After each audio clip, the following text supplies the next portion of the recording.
қарсыласыңыз қай елден болды, кім болды? Финалда тәжік палуанмен кездестім. Алдындағы Бораттың ісі сізге қалай әсер етті? Қазақстанға келді. Құрдастармен, балалармен тіресіп, сөзге келісіп қалатын кездер болады, енді бірақ ондай. Осы атағыңызды оқуда, экзаменде пайдаланып көрдіңіз бе? Болады, біз пайдаланатын кездерді жасыратын есі бар. Түнгі клубтарға немесе компьютерлік клубтарға барасыз ба? Компьютерлік клубтарға балалармен жиналып барып тұрамыз арасында. Бірақ түнгі клубтарға мүлдем бармаймыз. Онда инстаграмға салатын нелерім Құран аяттары немесе хадистер. Кімге еліктейсіз?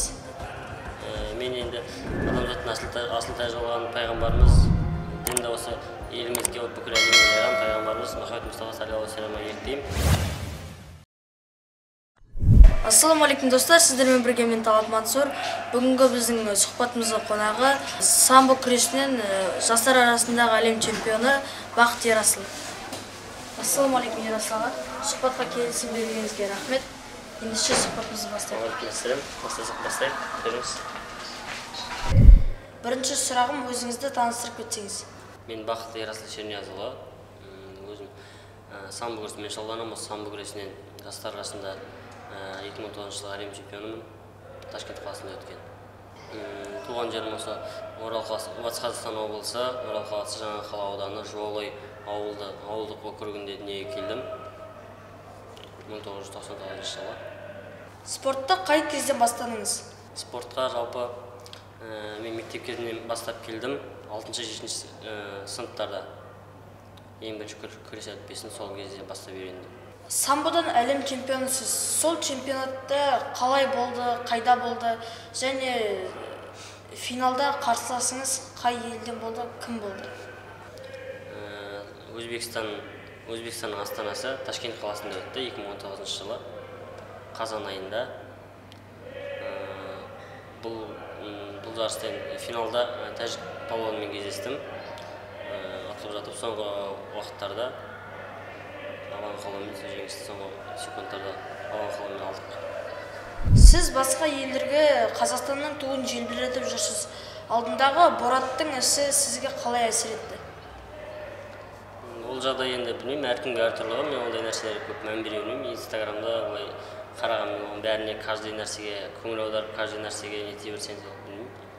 Әркім әртүрлі қарайды ғой. Мен ондай нәрсеге қатты мән бере бермеймін. Оған қарайтын кісілер бар шығар. Оған мән беріп, сонымен айналысады. Әзірге біз айналысатын шығар емес деп ойлаймын. Сіздің алға қойған мақсатыңыз не?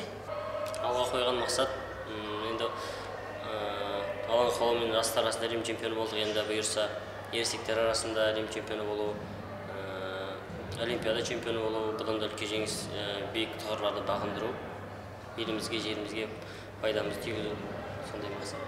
Өзіңіздің атағыңызды немесе күшіңізді көшеде пайдаланған кезіңіз болды ма? Көшеде ондай кездер болған жоқ. Бұлай енді құрдастармен, балалармен тіресіп, сөзге келісіп қалатын кездер болады. Енді бірақ ондай бізде өз күшімізді, сол залда үйренген нәрсемізді сол залда қалдыруымызға жаттықтырушыларымыз кеңес береді. Сөйтіп сондай кеңес береді жаттықтырушыларымыз.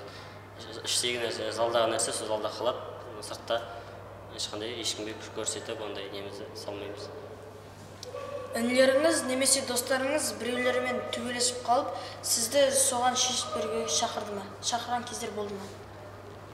Ондай кездер болмаған шығар. Енді былай көшеде екі қазақтың баласы бір-бірімен сондай бір-бірімен кикілжің болып, ондай жағдай болып жатса, ондай татуластыруға, бір-бірімен достастыруға тырысамын. Ондай жағдай болып көрмеген шығар. Былай көшеде кездестірген уақыттарым болды. Бір-бірімен татуластырып, сөзге келістіріп, бір-бірімен ондай кездер болған. Сіз университетте спорт факта оқып жатырсыз. Ал жаттығуыңызды осы жекпе-жек залында жасайсыздар? Біз жаттығуымызда Данияр Юлисов атындағы жастар спорт сарайында жаттығамыз. Сонда үлкен ересектер құрамасы сол залда жаттығады.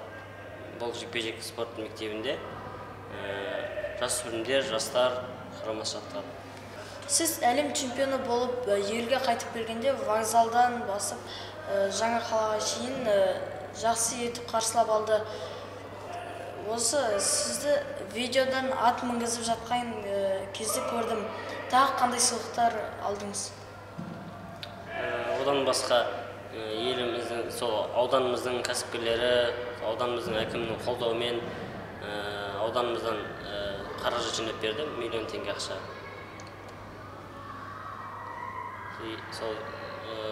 Сол жеткен жетістігімізді бағалап, еңбегімізді бағалап, сондай сыйлықтар берді. Үлкен рахмет айтамын кісілерге. Бала кезіңізде өлең жазған екенсіз. Өлеңге құштарлығыңыз қайдан басталды? Бала кезімде қанымда қалған деп ойлаймын. Әкем дейтін ақын кісі болды. Ол кісі өмірден өтті, өкінішке қарай. Сол кісіден дарыған бір не деп ойлаймын. Қазір енді ондай өлең шығармаймыз. Ондай талантқа қазір күрес жағына көп бет бұрып кеттік. Самбоға қатысам деп шешімді өзіңіз қабылдадыңыз ба, әлде ата-анаңыз біреу айтты ма? Самбоға ең бірінші ауылдан күрес өтпесін бастағанда ең бірінші жаттықтырушым Губайдуллин Ернар деген кісі дзюдо күресінен дзюдо үйірмесін ашты. Ең бірінші сол кісіден үйрендім дзюдо күресін. Содан кейін 9-шы сыныпты бітіріп, қалаға келгеннен кейін самбо бөліміне ауыстым.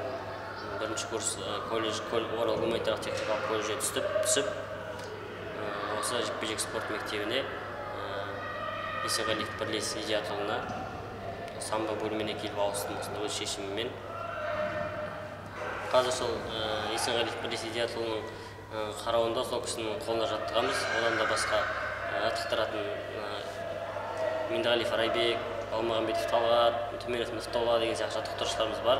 Оның ешқайсысын бөліп жармаймыз, бәріне бірдей қараймыз ағайларымыздың.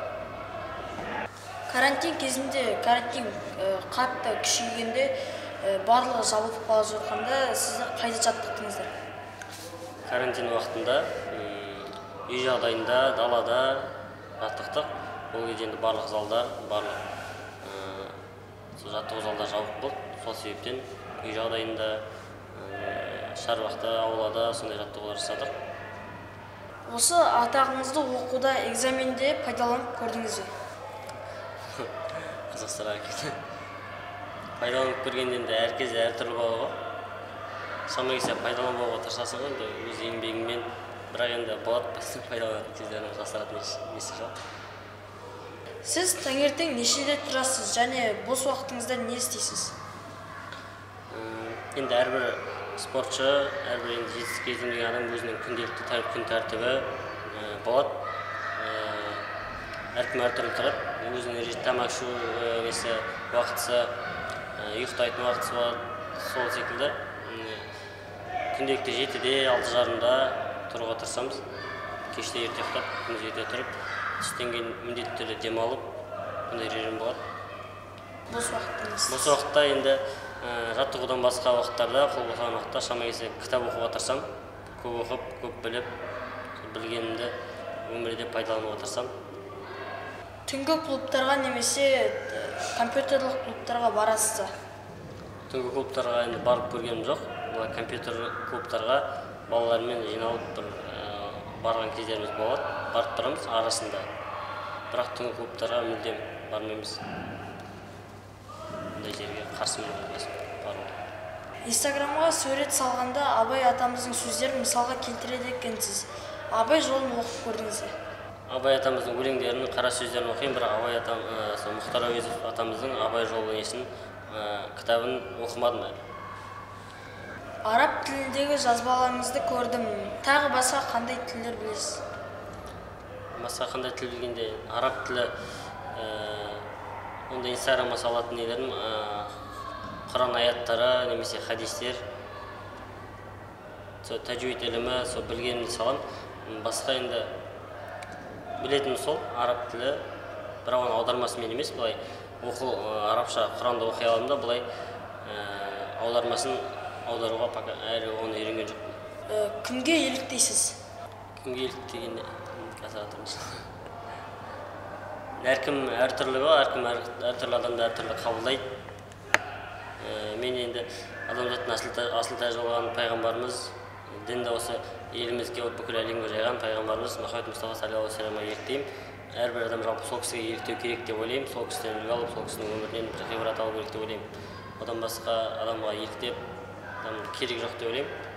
Нағыз тұнып тұрған тұлға бүткүл керек нерсе сол кишинин боюнан табылат деп ойлойм. Бул эми башка кишилердин боюнда да жакшы касиеттерди алууга болот башка кишилерден да. Жалпы барлық інілеріңізге не айтасыз? Ең бірінші тәртіп, күн тәртібі, адам баласының өзінің тәртібі, мінез құлқының тәртібі, өз-өзін жалпы тәрбиелесін деген келеді, әркім несін. Өз мінез құлқын, өзінің күнделікті күн тәртібін тәрбиелеу керек жалпы.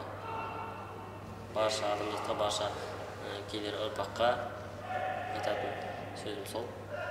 Бүгін сізбен кездесіп сұхбаттасқаныма қуаныштымын. Осы сұхбатқа келгеніңізге сізге де рахмет. Сұхбаттасқаныма қуаныштымын. Мен де өте қуаныштымын. Сіздерге де рахмет, Алла разы болсын.